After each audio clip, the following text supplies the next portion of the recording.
नमस्कार, प्रांजल ज्ञान गंगा में आप सभी का स्वागत है। हम राजा नल और दमयंती की कथा को पढ़ रहे हैं, जिसमें कि कल हमने नल की खोज और राजा नल पर से कलयुग के उतरने की कथा को सुना था। आज हम आगे की कथा में दमयंती के द्वारा राजा नल की परीक्षा और उनकी पहचान और राजा नल और दमयंती का मिलन, राज्य प्राप्ति और कथा का उपसंहार की कथा को पढ़ेंगे, जो कि इस प्रकार है। बृहदश्वी जी कहते हैं, युधिष्ठिर, विदर्भ नरेश भीमक ने अयोध्याधिपति ऋतुपर्ण का खूब स्वागत सत्कार किया। ऋतुपर्ण को अच्छे स्थान में ठहरा दिया गया। उन्हें कुंडिनपुर में स्वयंवर का कोई चिन्ह नहीं दिखाई दिया। भीमक को इस बात का बिल्कुल पता नहीं था कि राजा ऋतुपर्ण मेरी पुत्री के स्वयंवर का निमंत्रण पाकर यहाँ आए हैं। उन्होंने कुशल मंगल के बाद पूछा कि आप यहाँ किस उद्देश्य से पधारे हैं। ऋतुपर्ण ने स्वयंवर की कोई तैयारी न देखकर निमंत्रण की बात दबा दी और कहा, मैं तो केवल आपको प्रणाम करने के लिए ही चला आया हूँ। भीमक सोचने लगे कि 100 योजन से भी अधिक दूर कोई प्रणाम करने के लिए आता है क्या? अस्तु, आगे चलकर यह बात खुल ही जाएगी। भीमक ने बड़े सत्कार के साथ आग्रह करके ऋतुपर्ण को अपने यहाँ रख लिया। बाहुक भी वासने के साथ अश्वशाला में ठहरकर घोड़ों की सेवा में संलग्न हो गया। दमयंती आकुल होकर सोचने लगी कि रथ की ध्वनि तो मेरे पति देव के रथ के ही समान जान पड़ती थी, परंतु उनके कहीं दर्शन नहीं हो रहे। हो न हो वासने ने उनसे रथ विद्या सीख ली होगी, इसी कारण रथ उनका मालूम पड़ता था। संभव है ऋतुपर्ण को भी यह विद्या मालूम हो। उसने अपनी दासी को बुलाकर कहा कि केशनी, तू जा इस बात का पता लगा कि वह कुरूप पुरुष कौन है। संभव है यही हमारे पति देव हों। मैंने ब्राह्मणों के द्वारा जो संदेश भेजा था वही उसे बतलाना और उसका उत्तर सुनकर मुझसे कहना। केशनी ने जाकर बाहुक से बातें की। बाहुक ने राजा के आने का कारण बतलाया और संक्षेप में वासने तथा अपनी अश्वविद्या एवं भोजन बनाने की चतुरता का परिचय दिया। केशनी ने पूछा, बाहुक, राजा नल कहाँ हैं? क्या तुम जानते हो अथवा तुम्हारा साथी वासने जानता है? बाहुक ने कहा, केशनी, वासने राजा नल के बच्चे को यहाँ छोड़कर चला गया था। उसे उनके संबंध में कुछ भी मालूम नहीं है।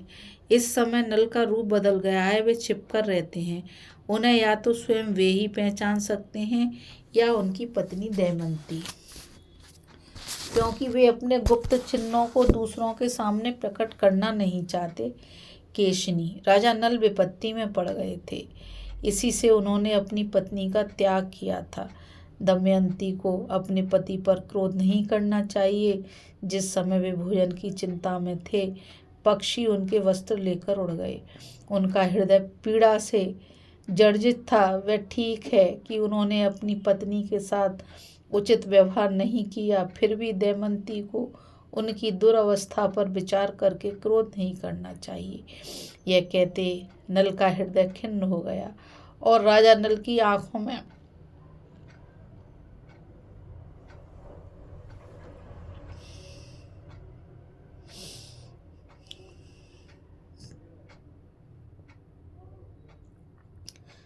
आंसू आ गए।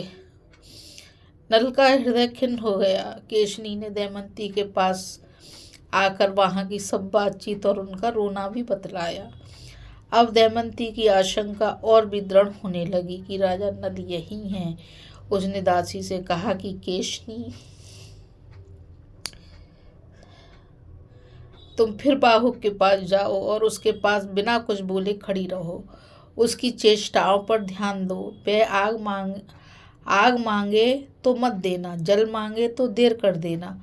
उसका एक एक चरित्र मुझे आकर बताओ। केशनी फिर बाहुक के पास गई और वहां उसके देवताओं एवं मनुष्यों के समान बहुत से चरित्र देखकर लौट आई और दमयंती से कहने लगी, राजकुमारी बाहुक ने तो जल, थल और अग्नि पर सब तरह से विजय प्राप्त कर ली है, मैंने आज तक ऐसा पुरुष न कहीं देखा है और न सुना है। यदि कहीं नीचा द्वार आ जाता है तो वह झुकता नहीं, उसे देखकर द्वार ही ऊंचा हो जाता है। वह बिना झुके ही चला जाता है। छोटे से छोटा छेद भी उसके लिए गुफा बन जाता है। जहाँ जल के लिए जो घड़े रखे हैं वे उसकी दृष्टि पड़ते ही जल से भर गए। उसने फूस का पूला लेकर सूर्य की ओर किया और वह जलने लगा। इसके अतिरिक्त वह अग्नि का स्पर्श करके भी जलता नहीं है। पानी उसके इच्छा अनुसार बहता है। वह जब अपने हाथ से फूलों को मसलने लगता है तब वे कुमलाते नहीं और प्रफुल्लित तथा सुगंधित दिखते हैं। इन अद्भुत लक्षणों को देखकर मैं तो भौचक्की सी रह गई और बड़ी शीघ्रता से तुम्हारे पास चली आई। दमयंती बाहुक के कर्म और चेष्टाओं को सुनकर निश्चित रूप से जान गई कि ये अवश्य ही मेरे पति देव हैं। उसने केसनी के साथ अपने दोनों बच्चों को नल के पास भेज दिया। बाहुक इंद्रसेना और इंद्रसेन को पहचान कर उनके पास आ गया और दोनों बालकों को छाती से लगाकर गोद में बैठा लिया। बाहुक अपनी संतानों से मिलकर घबरा गया और रोने लगा। उसके मुख पर पिता के समान स्नेह के भाव प्रकट होने लगे। तदंतर बाहुक ने दोनों बच्चे केशनी को दे दिए और कहा, ये बच्चे मेरे दोनों बच्चों के समान ही हैं, इसलिए मैं इन्हें देखकर रो पड़ा। केशनी, तुम बार बार मेरे पास आती हो, लोग न जाने क्या क्या सोचने लगेंगे, इसलिए तुम यहाँ मेरे पास अब बार बार मत आना, तुम जाओ। केशनी ने दमयंती के पास आकर वहाँ की सारी बातें बता दी। अब दमयंती ने केशनी को अपनी माता के पास भेजा और कहलाया कि माताजी, मैंने राजा नल समझकर बार बार बाहुक की परीक्षा करवाई है। अब मुझे केवल उसके रूप के संबंध में ही संदेह रह गया है। अब मैं स्वयं उसकी परीक्षा करना चाहती हूँ, इसलिए आप बाहुक को मेरे महल में आने की आज्ञा दे दीजिए, अथवा उसके पास ही जाने की मुझे आज्ञा दीजिए। आपकी इच्छा हो तो यह बात पिताजी को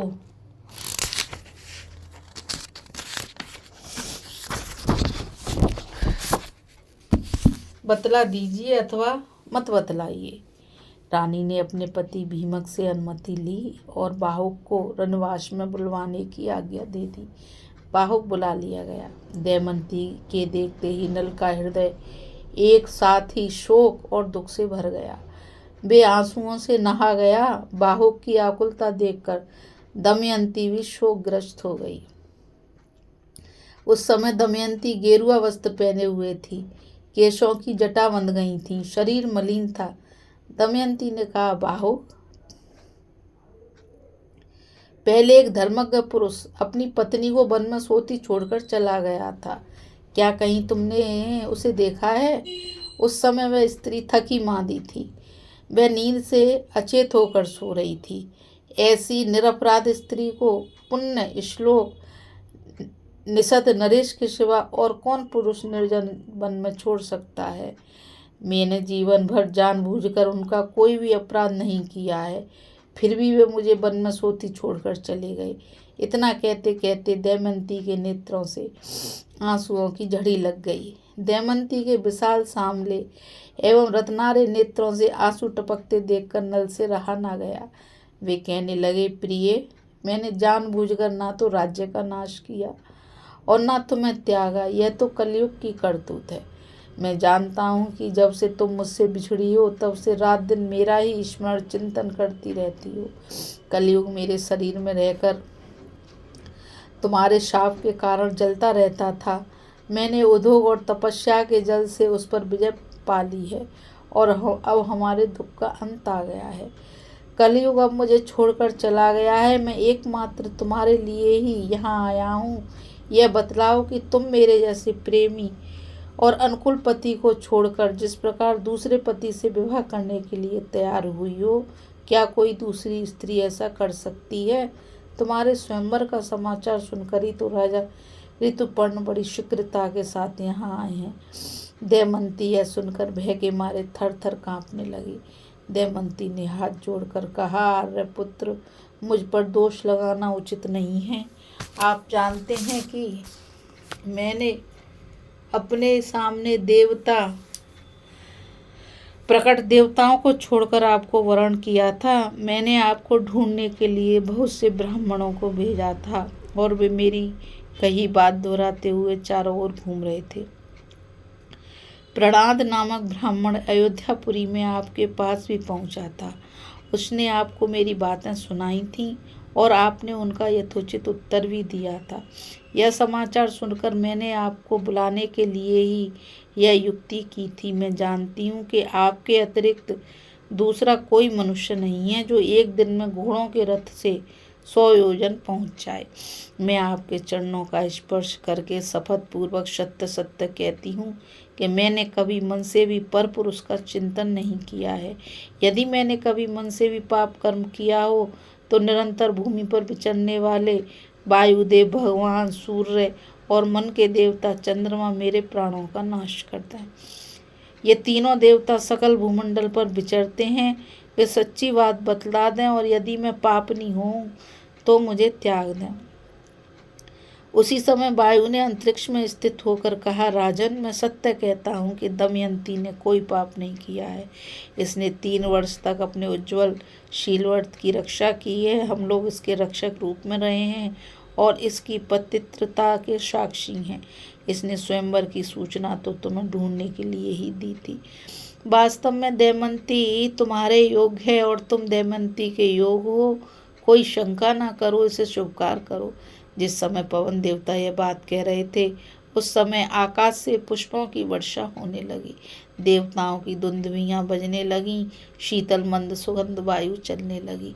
ऐसा अद्भुत दृश्य राजा नल ने अपना संदेश छोड़ दिया और नागराज कारकोटक का दिया हुआ वस्त्र ओढ़कर उसका स्मरण किया। उनका शरीर तुरंत पूर्वतः हो गया। दमयंती राजा नल को पहले रूप में देखकर उनसे लिपट गई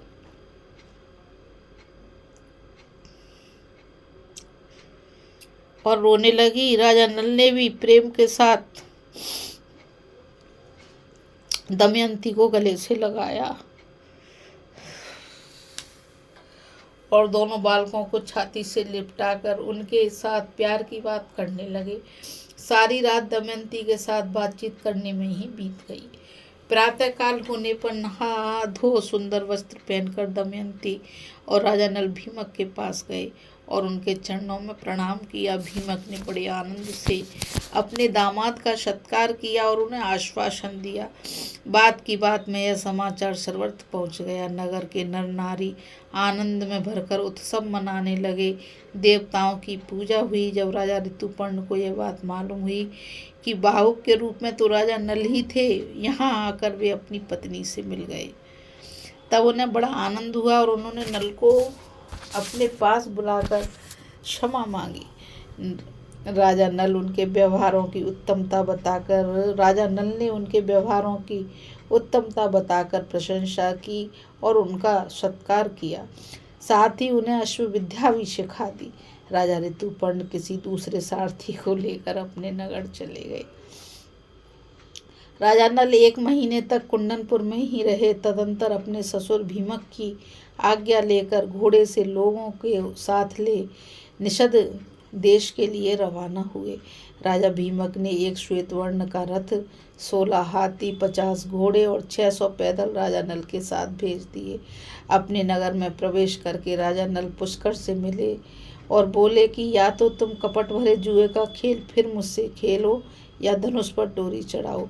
पुष्कर ने हंसकर कहा, अच्छी बात है, तुम्हें दांव पर लगाने के लिए फिर धन मिल गया। आओ, अब की बार तुम्हारे धन तथा दमयंती को भी जीत लूंगा। राजा नल ने कहा, अरे भाई, जुआ खेल लो, बकते क्यों हो? हार जाओगे तो तुम्हारी क्या दशा होगी जानते हो। जुआ होने लगा। राजा नल ने पहले ही दाम में पुष्कर के राज्य, रत्नों के भंडार और उसके प्राणों को भी जीत लिया। उन्होंने पुष्कर से कहा, यह सब राज्य मेरा हो गया। अब तुम दमयंती की ओर आंख उठाकर भी नहीं देख सकते। तुम दमयंती के सेवक हो। अरे मूढ़, पहली बार भी तुमने मुझे नहीं जीता था। वह काम कलयुग का था। तुम्हें इस बात का पता ही नहीं। मैं कलयुग के दोष को तुम्हारे सिर नहीं मरना चाहता। तुम अपना जीवन सुख से बिताओ। मैं तुम्हें छोड़ देता हूँ और माफ़ कर देता हूँ। तुम्हारी सब वस्तुएं और तुम्हारा राज्य तुम्हें वापस कर देता हूँ। तुम पर मेरा प्रेम पहले के ही समान है। तुम मेरे भाई हो। मैं कभी तुम पर अपनी आंख टेढ़ी नहीं करूँगा। तुम 100 वर्ष तक जीवो। राजा नल ने इस प्रकार कहकर पुष्कर को धैर्य दिया और उसे अपने हृदय से लगाकर जाने की आज्ञा दी। पुष्कर ने हाथ जोड़कर राजा नल को प्रणाम किया और कहा, जगत में आपकी अक्षय कीर्ति हो और आप 10,000 वर्ष तक सुख से जीवित रहें। आप मेरे अन्नदाता और प्राणदाता हैं। पुष्कर बड़े सत्कार और सम्मान के साथ 1 महीने तक राजा नल के नगर में ही रहा। तदंतर सेना, सेवक और कुटुंबियों के साथ अपने नगर में चला गया। राजा नल भी पुष्कर को पहुंचाकर अपनी राजधानी में लौट आए। सभी नागरिक, साधारण प्रजा तथा मंत्रिमंडल के लोग राजा नल को पाकर बहुत प्रसन्न हुए। उन्होंने रोमांचित शरीर से हाथ जोड़कर राजा नल से निवेदन किया, राजेंद्र, आज हम लोग दुख से छुटकारा पाकर सुखी हुए हैं। जैसे देवता इंद्र की सेवा करते हैं, वैसे ही आपकी सेवा करने के लिए हम सब यहाँ आए हैं। घर घर आनंद मनाया जाने लगा। चारों ओर शांति फैल गई।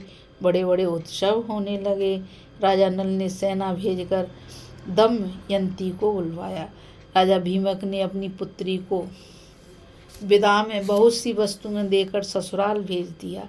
दमयंती अपनी दोनों संतानों को लेकर महल में आ गई।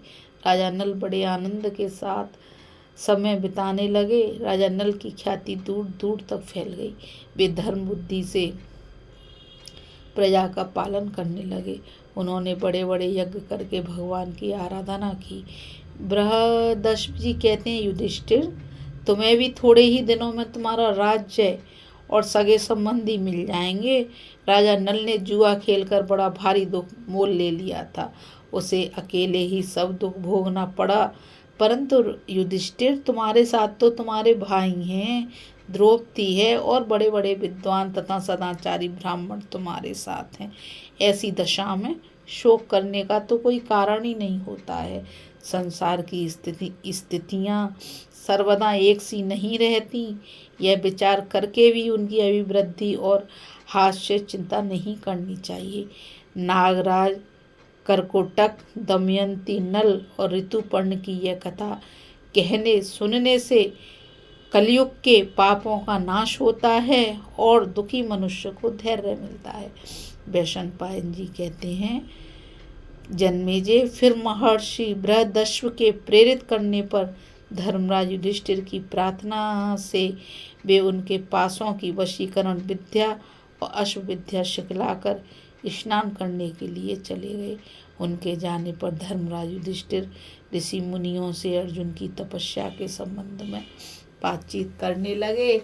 बोलो श्री राजा नल और दमयंती की जय। बोलो श्री कृष्ण भगवान की जय।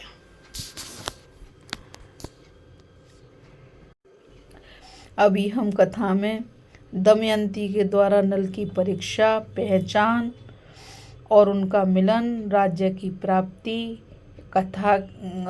प्राप्ति की कथा तथा उसका उपसंहार की कथा को पढ़ रहे थे।